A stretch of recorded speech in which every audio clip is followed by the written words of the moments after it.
ഇവര് നിന്റെ സൗന്ദര്യത്തെ കുറിച്ചാണ് ചോദിക്കുന്നത്. നീ ഇത്ര സുന്ദരിയാവാൻ എന്താ ഉപയോഗിക്കുന്നതെന്ന്. എന്താ ഇങ്ങനെ വായും പൊളിച്ച് നിക്കണേ? പറ, എന്തെങ്കിലുമൊക്കെ കടിച്ചാ പൊട്ടാത്ത കാര്യങ്ങൾ നിയന്ത്രിച്ചു പറ. Madam, many Indian women using natural products like red sandal, turmeric, aloe vera, etc. നാട്ടുകാരൊക്കെ ഒന്ന് അറിയട്ടെ.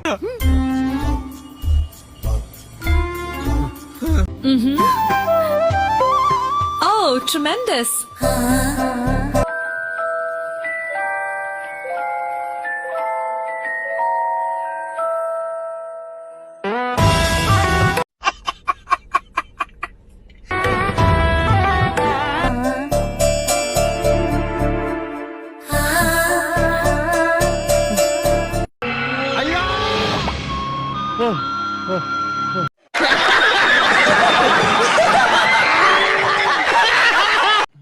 ഇതിനൊരു അവസാനമില്ലേ?